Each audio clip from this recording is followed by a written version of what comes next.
I want you to close your eyes for a second. We're going to Lake Charles. It's late summer. The air is just heavy and warm. And you're standing outside one of those pristine, glass-funded beach houses. The kind that look like they belong in a magazine. Exactly. An architectural digest. You can hear the waves lapping against the shore, that rhythmic, comforting sound. It is, the very definition of idyllic. But we're not here for the view. We're here because of a sound coming from inside that house. Franz Schubert, Piano Trio No. 2. Right, but it's not. It's not playing the way it's supposed to. It's on a vintage vinyl record, a really high-end Seabreeze player. And it's skipping. It's caught.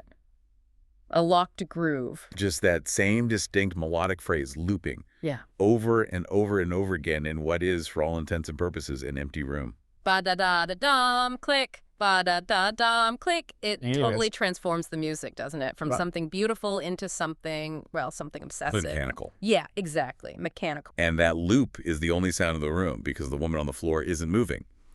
This is the case of Lydia Petrescu. And looking at the stack of files we have here, we've got autopsy reports, surveillance logs, old Cold War dossiers.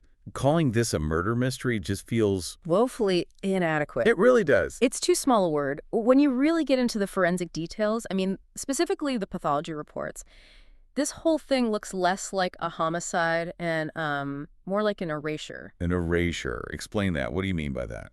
Someone wasn't just trying to end a life. They were trying to delete an identity.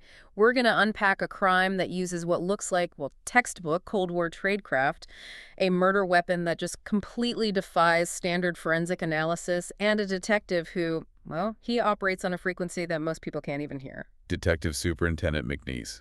I have to say, reading through the case files on him, he feels like a character straight out of a noir novel. Yeah. But he's very real. Oh, he's very real. And to understand this crime, you have to understand the eyes looking at it.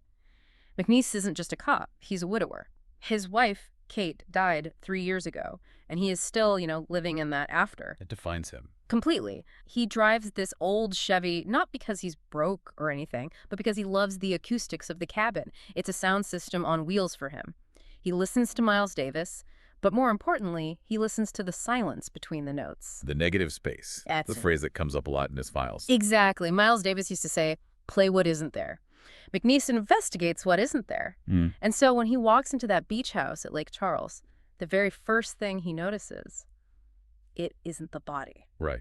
The sources mentioned the place was incredibly clean. Unnaturally so. It had been swept and vacuumed after the death. Think about the psychology of that for a second. It's chilling. You've just committed this brutal murder, and instead of fleeing, you calmly get the vacuum cleaner. There are no fingerprints, no dust, nothing. The killer took the time to reset the entire stage. Which brings us to the center of that stage. Lydia Petrescu. She's lying on the floor, and she's wearing this beautiful ice blue chiffon gown. Looks like she was ready for a gala. And the first cops on the scene, the younger guys, they're already making assumptions. Oh, yeah, you can see it in the initial reports. They see a mark on her neck, a reddish, sort of bruised-looking patch. And because she's a beautiful young woman in a fancy beach house, their minds go right to one place. They start joking that it's a hickey. Which is, it's gross, but it's also, unfortunately, kind of standard locker room police work. Right. But MacNeice shuts that down instantly. The file says he just gives them this look, and they go quiet. He gets close, looks at the texture of his skin, and he identifies it as lichenification. Okay, you're going to have to translate that for us non-dermatologists. What is that? It's a thickening of the skin. It's caused by chronic, long-term friction. And he knows exactly what it is. He calls it fiddler's neck. Fiddler's neck. It's a callus. It's the specific mark that develops when you hold a violin under your chin for 4, 5, 6 hours a day for 20 years. So before they even have a name, before they've read her prints, MacNeice knows she's a musician. And not just a hobbyist. Yeah. You don't get that mark from playing Twinkle Twinkle Little Star once a week on a Saturday. You get it from obsession. You get it from being a virtuoso. And that one detail, that she is a world-class musician, is the key that unlocks the entire nightmare of this crime. And it is a nightmare. I want to get into the cause of death, because when I read the autopsy summary, I had to read it twice. There was no blood on the floor, no gunshot wound, no ligature marks, nothing to suggest strangulation. No, but there was a scent. MacNeice picked up on it, this sharp, acrid smell that was sort of hanging in the air just underneath her perfume. So poison. Yes and no. Not ingested. Injected, but not in the arm, not in a vein. The pathology report details a puncture wound in the tympanic membrane. The eardrum. Right through the eardrum, someone inserted an 18-gauge needle, which is, it's massive. We're talking a huge bore, essentially a metal straw compared to a flu shot needle, directly through her ear canal. Oh, my God. They went straight through the ear, punctured the drum, pushed into the soft tissues of the skull, and then they injected sulfuric acid. Battery acid. Battery acid. Directly into her brain. Yes. Okay, I have to stop you there. Because from a killer's perspective, this seems incredibly inefficient. I mean, it's Baroque. If you want someone dead, a bullet is faster, a knife is cheaper, poison in the champagne, which, by the way, the report says was there. It was a sedative cocktail. Right. So that's way easier. Why go to the absurd trouble of navigating a needle through someone's ear canal? That is the question. That's the question that shifts this from a simple murder to a message. To understand it, we have to look at the neuroanatomy. The needle didn't just go into the brain generally. The angle, the depth, it targeted the temporal lobe. Okay. And what does the temporal lobe do? Yeah. Well, the temporal lobe is the brain's processing center for auditory information. It's where we process language. And crucially for this case, it's where we process music. It's also involved in memory, isn't it? Deeply involved. It's essential for consolidating long-term memory. So if I'm understanding this correctly, she's a violinist. Her entire life, her identity, her absolute genius is built on her ability to hear and process music. It's who she is. It's not just what she does. And the killer used acid to liquefy that specific part of her biology. The acid literally melted her temporal lobe. It physically destroyed the seat of her talent and her memory before it actually killed her. It's not just killing the person, it's killing the musician. It's killing the music itself. Precisely. It is an erasure of identity. It's a symbolic destruction. It sends a message that says, we aren't just ending your life, we are deleting who you were from the inside out. That implies a level of hatred, or maybe worse, a level of cold, calculated indifference that is just, it's hard to wrap your head around. It really is. But let's talk about the mechanics of that for a second. You can't just jam a needle in someone's ear and hit the temporal lobe, right? You'd hit bone. Yeah. You'd cause massive external trauma. And that's the other terrifying part. The autopsy showed almost no external trauma to the ear canal. This wasn't a struggle. She was sedated. Yes, the champagne was spiked with valerian root, a powerful sedative. But the insertion of that needle required immense stability and a very precise knowledge of anatomy. So we're not looking for a thug. Absolutely not. We are looking for someone with preternatural fine motor control. The profile on the file suggests a watchmaker, a diamond cutter, or a surgeon, or, of course, a professional assassin, someone who specializes in what intelligence agencies sometimes call quiet kills. It's so clinical. So sterile. Yeah. And it stands in just complete contrast to what happens the very next morning. Because while MacNeice is standing in this vacuumed, scented, silent beach house, his partner, Detective Vertesi, is dealing with something much, much messier. Oh, much messier and much louder. The whole scene shifts to the lake itself. A father, a guy named Tim Buckner, is out fishing with his young son. It's a beautiful, calm morning. Yeah? And then the son points down into the clear water and says, "Daddy, that man is waving at me." Ugh, that is a straight-up horror movie moment, waving. It's the current. There's a body tethered underwater to a sunken boat. And the movement of the water is making the arm sway back and forth, like a greeting from the deep. And this victim is not a virtuoso violinist in a chiffon gown. No. This is Ronnie Rivola. He's a known quantity to the local police low-level drug dealer, some petty theft. He's the kind of guy who hangs around the marina looking for quick cash, odd jobs, no questions asked. So how does a guy like Ronnie Rivola get mixed up in a high-stakes surgical assassination? The boat holds the clue. Vertesi's team pulls the boat up from the lake bed. It's a cedar strip runabout. A beautiful little boat, but it has this gaping hole in the hull. And it's not a jagged hole from hitting a rock. It's a perfect 10-inch circle. A perfect circle. Yeah. That implies a tool. A power tool. And Vertesi, who's got this great street-smart mind, he figures it out almost immediately. It's an ice auger. Like for ice fishing. Yeah. In the middle of summer. Exactly. An ice auger is designed to cut a clean, wide cylinder through solid ice. If you use it on a wooden boat hull, well, it punches a hole right through it, fast and clean. The boat would go down in minutes. So Vertesi heads to the local marina. Right, Gibbs Marina.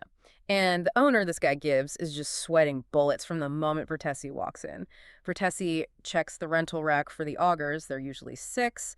There's an empty slot. 1 is missing. It's pretty basic math. It is. And Gibbs tries to bluster his way out of it. He gets defensive, hostile, and then he does something incredibly stupid. He uses a racial slur against Vertesi. He calls him a wop. Whoa. Okay. Not the smartest move when you're talking to a homicide detective who's pretty sure you're lying to him. Not at all. And this moment tells us so much about Vertesi's character. He doesn't yell. He doesn't pull out the cuffs and arrest him for obstruction right there. What does he do? He gets very, very calm. He takes off his badge. He unholsters his gun. He puts them both on the counter and says something like, "Okay, we can settle this as citizens." That is the ultimate power move. It terrifies Gibbs more than the badge ever could. He just crumbles. Folds immediately. He admits Ruvola took the boat out the night before. So the theory is that Ruvola was the transport. He was the getaway driver, but on water. It fits the timeline perfectly. The killers, whoever they are, needed to get to that glass-fronted bitch house without being seen on the road or caught on a neighbor's security camera. So they approach from the water. They hire a local guy, Ronnie, to ferry them across the lake in the dark. And once the erasure of Lydia Petrescu is done, Ronnie becomes a loose end, a liability. So they drill a hole in his boat, tie him to it, and send him to the bottom of the lake. it establishes a clear hierarchy, doesn't it? Yeah. Lydia gets the custom death, the expensive, symbolic, incredibly complex murder. Ronnie just gets disposed of. He's just trash to be taken out. It confirms we're dealing with a team that operates on a need-to-know basis and cleans up its tracks with absolute ruthlessness. But if Lydia was the primary target, we still haven't answered the most important question. Why? And that brings us to her family. The police finally get a positive ID on the victim, Lydia Petrescu, 24 years old. And her father is a man named Antonin Petrescu. Antonin is, well, he's a puzzle, reading his file. On paper, he's a wealthy, respected antique dealer, specializes in Biedermeier furniture and rare manuscripts, lives in this fortress of a house with a pristine, manicured garden. But MacNeice and his other partner, Detective Aziz, who is sharp as a tack, by the way, they dig a little deeper. Aziz has a great line in her notes. She calls the whole thing lethal subtlety. It's perfect. She runs a deep background check and finds that Antonin Petrescu isn't just an antique dealer. He's a defector, or, at the very least, a high-profile émigré. He was a minister in the Ceausescu government in Romania. Okay, we should probably add some context there for our listeners. Ceausescu's Romania wasn't just a simple dictatorship. It was a deeply paranoid police state. Their secret police were legendary for their cruelty. And for their reach. They didn't just operate inside Romania's borders. And Antonin wasn't just some paper-pushing bureaucrat in the government. His specialty, by trade, was microbiology. A microbiologist in a totalitarian regime. That just screams bioweapons program. It does. It immediately suggests research into things that shouldn't exist. And it gets worse.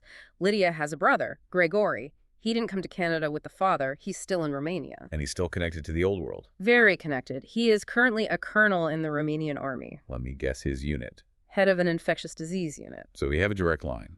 The father was a regime insider and a microbiologist. The brother is a current military colonel dealing with dangerous pathogens.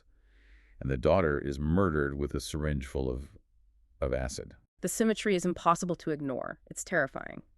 Is the murder a message to the father for his past sins? A sort of, we found you, we haven't forgotten? Or is it a message to the brother for his current work? Stop what you're doing, or we kill the rest of your family. It completely transforms that quiet beach house in Canada into a geopolitical battlefield. It does. And the acid. Think about the symbolism. Acid is a chemical agent. It's the ugly cousin of a biological agent, but it's in the same family of unconventional warfare. It almost feels like a receipt, a message sent in the same language. There is a scene in MacNeice's notes that is it's heartbreaking, when the father, Antonin, has to come in to identify the body. It's brutal, the chemical reaction from the sulfuric acid. It didn't just destroy her brain. The fumes in the reaction turned her face black. The skin is necrotic. The pathologist warns him beforehand she doesn't look like herself. But he insists. He demands to see her. He does. And when he sees her, he doesn't scream. He doesn't cry. He just reaches out, touches her shoulder, and whispers one word in Romanian. Sleep. It's the reaction of a man who has seen death before. A man who, maybe on some level, expected this day would come. But then the pathologist drops a bombshell. A secret that it seems even the father didn't know. Yeah. Lydia was pregnant. Wow. 3 months along. That changes the entire calculus. It does. It means the killers didn't just erase Lydia, they erased the next generation, the Petrescu line, if you want to view it in that sort of dynastic, old-world way. And the father, Antonin, did he know? It doesn't seem like it. He's stoic through the whole ordeal, but that piece of news, the notes say it genuinely seems to rattle him, and it just raises 1,000 new questions. Was the baby the reason for the murder? Was she pregnant by the wrong man, a man who knew too much? Well, to answer that, MacNeice and Aziz need to find the boyfriend. They need to figure out who Lydia actually was, beyond the grieving father's perfect daughter narrative. So they go to her condo, and this is where that pristine, good girl image really starts to fracture. Describe the condo for us. What did they find? Well, at first it's like a sanctuary. The report describes the smell of jasmine and gardenia, these huge white parachute silk curtains that billow in the wind from the open balcony door. And sitting in its case is a Guarnery violin. Which is worth Wow. millions. Yeah. It's a museum piece. So it sounds angelic? Perfect. At first glance, yes. You see the classical music scores, neatly stacked letters from her father, a perfectly organized closet. But then in her bedroom, they find a hidden photo album. The classic under-the-mattress discovery. Pretty much, and it reveals a rebel side. But I want to be careful with that word. It's not rebel like she was on a downward spiral doing drugs. It's rebel like she was claiming her own agency, her own body. The album is full of nude photos of her. But they aren't pornographic at all. They're artistic. She's posing with her violin. She looks powerful, confident. In every shot, she's looking directly at the lens. MacNeice notes in the file that she looks like a woman who is deeply in love. She's performing for the photographer. Exactly. It's an intimate dialogue between the subject and the artist. And in one of the photos, a picture taken in a mirrored room, MacNeice catches a reflection. The mystery man. A man with bushy hair, holding a Hasselblad camera, a very expensive professional camera. This has to be the boyfriend. The father didn't know anything about him. So now they have a lead. I say A face. A photographer. But there's a huge problem, right? Her digital trail is cold. Completely freezing. We know from surveillance footage that Lydia had a backpack she took everywhere. It's missing. And in her apartment, there is a dedicated internet jack in the wall, an Ethernet port, but no laptop, no computer at all. The killer took the computer. They erased her biological memory with the acid, and they erased her digital memory by stealing the laptop. It's a comprehensive scrub. It's a complete erasure. They wanted to make sure that whatever she knew, whatever she might have written down, whatever photo she had, it all disappeared with her.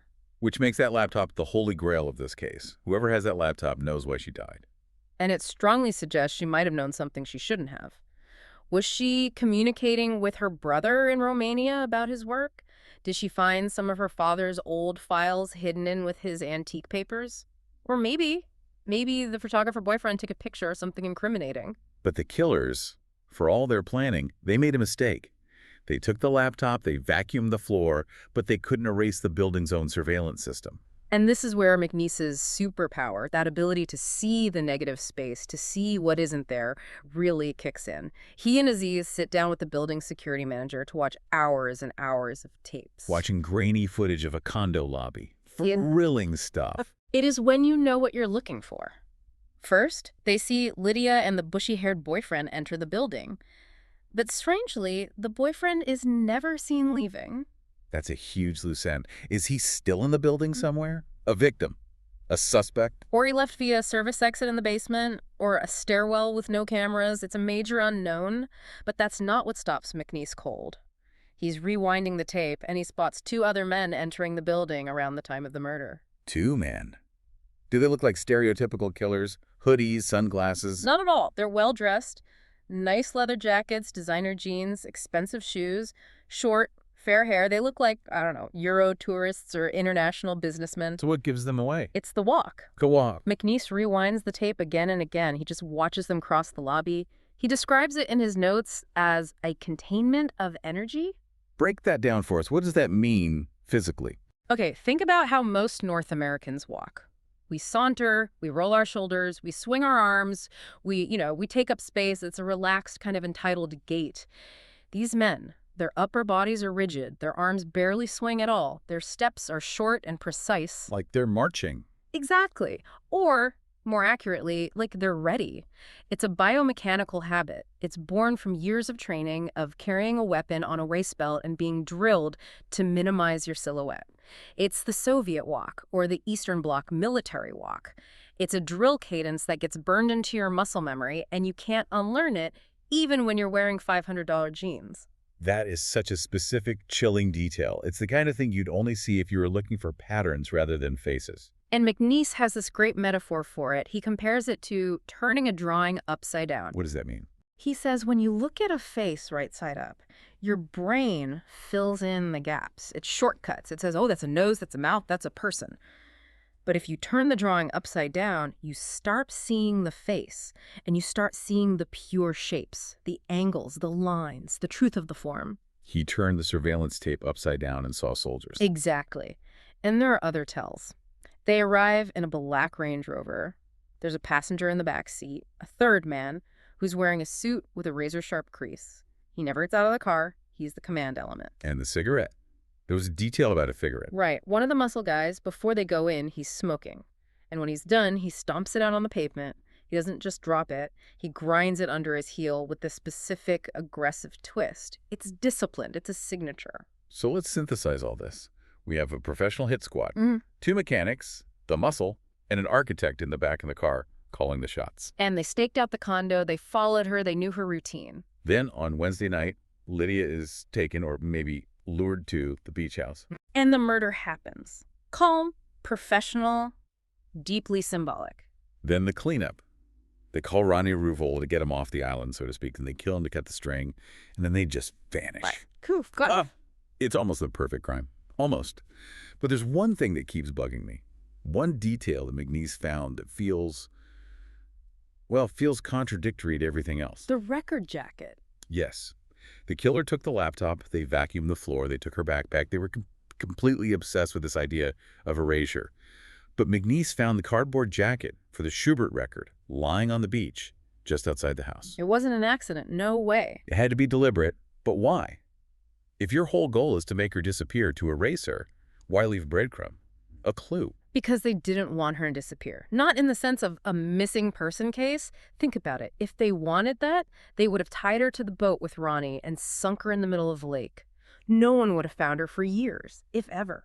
But they didn't do that. They left her in the house, they staged the scene, they left the music playing, and they threw the record jacket where it would be found by the first person walking the beach. They wanted the body to be found, and they wanted it to be found quickly. They wanted the identification to be immediate. It goes back to the message. It's all about the message. This wasn't a crime of concealment. This was a headline, a press release, a headline written for an audience of one, Antonin Petrescu. They wanted him to see their work. They wanted him to find his daughter. They wanted him to go to the morgue and see what they had done. They wanted him to understand the silence. The music stopped. The brain destroyed. The family line ended with the pregnancy. It wasn't just a murder. It was theater. Cruel, specific, brutal theater. That is incredibly heavy, because it implies that the father knows exactly who did this. He might not know the names of the men in the leather jackets, but he knows the author of the play. And that is why he didn't cry at the morgue. He wasn't surprised. He was, perhaps, resigned. He knew why she was there. He might have even felt responsible. The sins of the father. Visited upon the child in the most literal, horrific way possible. So where does that leave the investigation today? We have a ghost squad that has likely already left the country. We have a missing laptop that holds the keys to the entire castle. And we have a detective who is, by all accounts, completely obsessed. MacNeice won't let this go. You can see it in his follow-up reports. The erasure failed in one specific way. It didn't erase the event from MacNeice's mind. He's connected with Lydia. He carries the snapshot of her, the one found in the record sleeve, of her smiling on a beach somewhere. He hears the music she can no longer play. It becomes this battle between a machine, this cold geopolitical killing machine, and a man who feels everything, maybe too much. And in the end, that might be the only advantage he has. The killers are technicians, they're methodical. But MacNeice is an artist in his own way. He sees the human element they tried so hard to scrub out. I don't know if he's ever going to catch them. The trail is ice cold. But I know he's going to haunt them. He's never going to stop looking at that negative space. And sometimes that's all you can do. We've covered so much ground today, from the physics of sound waves on vinyl to the biomechanics of Eastern Bloc marching drills. It's a lot. It's a powerful reminder, I think, that in our modern, connected world, crime is rarely just a local affair. We are all, in some way, connected to histories and conflicts that are happening thousands of miles away and decades in the past. And it's a reminder to look at the negative space in your own life, to listen to what isn't playing. And to watch how people walk. You really never know what you might see if you just turn the picture upside down. You've been listening to The Deep Dive. Keep your eyes open.